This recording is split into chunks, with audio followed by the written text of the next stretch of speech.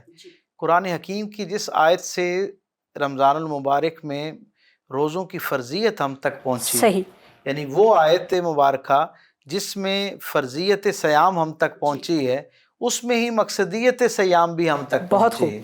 وہ آیت جس میں اللہ نے 3 باتیں ہم سے کی، یعنی اہل ایمان کو مخاطب کرتے ہوئے 3 گوہر ہمارے حوالے کیے. ان میں پہلا یہ تھا کہ ہم سب پہ روزے فرض کیے گئے، اور پھر ساتھ ایک مثال بیان کی گئی، فرضیت کے ساتھ ہی مثال بیان کی کہ ہم سے پہلے والوں پر بھی روزے فرض کیے گئے. اور پھر تیسرے درجے پہ مقصدیت بیان کی کہ اللہ کو میرے اور آپ کے بھوکے پیاسا رہنے سے کوئی مقصود نہیں ہے. بے شک حقیقت میں یہ ہمارے فائدے کے لیے اس مشق کا اہتمام کیا گیا. اور فائدہ کیا ہے کہ میں اور آپ تقوی اختیار کر سکیں. تقوی سے مراد جہاں ساری آلائشوں سے پرہیزگاری ہے ایک درجے پہ، وہاں اہل علم نے ہمیں یہ بتایا کہ تقوی جہاں پرہیزگاری کا نام ہے، وہاں پر خیر کو قبول کرنے کے حوالے سے اپنے آپ کو قوی کرنے کا نام بھی ہے. رمضان المبارک ایک ایسی خوبصورت مشق ہے جو ہمیں فکری سطح پر بھی، علمی سطح پر بھی اور عملی سطح پر بھی اللہ اور اللہ کے رسول کے پیغام کو اپنانے کا درس دیتا ہے.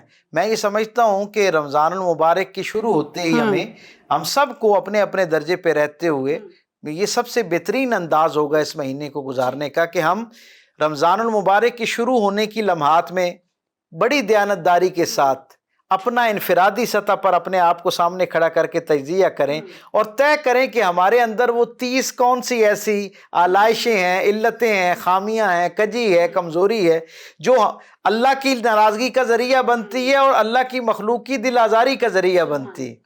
اور روزانہ کی بنیاد پر ایک خامی کو اپنی زندگی سے مائنس کرنا شروع کریں، ایک خوبی کو اپنی زندگی میں شامل کرنا شروع کریں.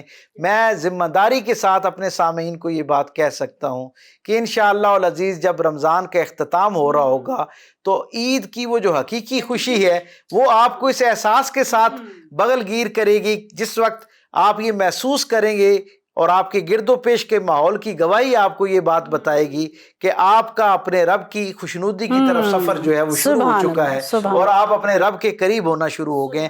اس رمضان کو اللہ کی طرف سے اپنی تربیت کا ایک اپرچونٹی سمجھتے ہوئے اس کو اویل کریں. اللہ تعالیٰ ہم سب کو یہ جو نیکیوں کا موسم بہار ہے اس سے استفادہ کرنے کی توفیق عطا فرمائے، اور اس رمضان کے اختتام پر ہم صحیح معنوں میں اس خوشی سے سرشار ہو سکیں کہ واقعتاً ہم نے اس رمضان کو، اس اللہ کے مہمان کو حقیقی معنوں میں اس کا حق ادا کرتے ہوئے اپنایا ہے. بہت خوب، بہت خوب. ناظرین، بہت خوبصورت پیغام جو ہم نے لینا بھی ہے اور اس پہ عمل بھی کرنا ہے. ماہ مبارک رمضان ایک محاسبے کا مہینہ ہے، ایک مشق کی فرصت ہے جو ہر سال ہماری زندگیوں میں آتی ہے. ڈاکٹر صاحب نے عید کے بارے میں بہت خوبصورت بات فرمائی کہ عید جب ہم گزاریں، جب 30 دنوں کے بعد ہم عید تک پہنچے تو ہم وہ نہ ہوں جو آج ہیں، ہم ایک تبدیل انسان ہوں. یہاں پر حضرت علی علیہ السلام کا ایک فرمان یاد آتا ہے کہ ان سے جب کسی نے عید کے متعلق پوچھا تو انہوں نے فرمایا کہ مومن کا ہر دن وہ عید ہے کہ جس میں اس نے کوئی گناہ نہیں کیا. جس دن بھی ہم کوئی گناہ نہیں کریں گے وہ ہمارے لیے عید ہے. لیکن ہم کرتے یہ ہیں، افسوس کے ساتھ یہ کہنا پڑتا ہے کہ 30 دن جو محنت ہم نے کی ہوتی ہے وہ عید کی رات کو ہی ہم سے ضائع ہو جاتی ہے. بہت بہترین پیغام ڈاکٹر صاحب نے دیا، ایک کوزے میں سمندر کو بند کر دیا. انشاءاللہ اس پہ مزید اگلے پروگرام میں گفتگو کریں گے. ڈاکٹر صاحب آپ کا بہت شکریہ کہ آپ یہاں تشریف لائے، آپ کے وقت کا ہم بہت شکر گزار ہیں. آپ کا بھی بہت شکریہ، اور بالخصوص ہرا ٹی وی جو ہے اس کی ساری جو ٹیم ہے اس کا بہت شکریہ. میں آپ سب کے لیے بہت ساری نیک دعائیں، تمنائیں رکھتا ہوں کہ اللہ آپ کے اس میڈیم کو تفریح کے ساتھ ساتھ تعلیم اور تربیت کا ذریعہ فرمائے، اور یہاں سے بہت سارا خیر جو ہے وہ ہماری آئندہ نسلوں میں منتقل ہو، اور ہم اپنے رب کے حضور زیادہ سرخروئی کے ساتھ پیش ہو سکیں. بہت میری شکریہ. بہت نیک دعائیں اور تمام. جزاک اللہ ڈاکٹر صاحب، آپ کا بہت شکریہ. تاج صاحب آپ کا بھی بہت شکریہ کہ آپ نے وقت نکالا. جی آپ کا بہت شکریہ کہ آپ نے ہمیں ادھر بلایا، اور بڑا ماشاءاللہ خوبصورت پروگرام تھا. بہت شکریہ جی، بہت شکریہ جی. لیکن آپ آخر میں ہمارے لیے ایک نعت رسول اکرم صلی اللہ علیہ وآلہ وسلم پیش کریں گے. ناظرین، یہاں ہمارے پروگرام کا وقت ختم ہوا چاہتا ہے، اس دعا کے ساتھ کہ پروردگار عالم ہماری توفیقات میں اضافہ فرمائے کہ ہم اس ماہ مبارک رمضان کی ہر گھڑی سے بھرپور فائدہ اٹھا سکیں. مجھے دیجیے اجازت. اللہ حافظ. یا مصطفیٰ عطا ہو پھر اذن حاضری کا، یا مصطفیٰ عطا ہو پھر اذن حاضری کا، کر لوں نظارہ جا کر پھر آپ کی گھلی کا، کر لوں نظارہ جا کر پھر آپ کی گلی کا، یا مصطفیٰ عطا ہو. ایک بار پھر دکھا دو رمضان میں مدینہ، ایک بار پھر دکھا دو رمضان میں مدینہ، بے شک بنا لو مجھ کو، بے شک بنا لو آقا مہمان دو گھڑی کا، بے شک بنا لو آقا مہمان دو گھڑی کا. روتا ہوا پھر آؤں داغے جگر دکھاؤں،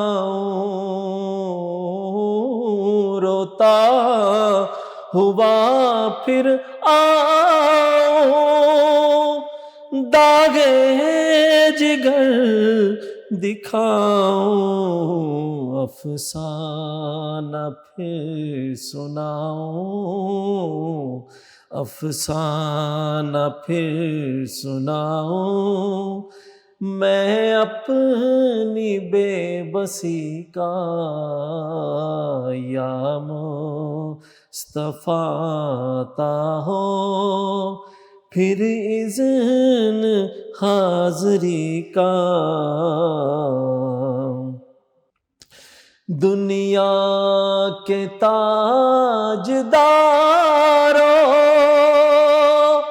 تم سے مجھے غرض کیا،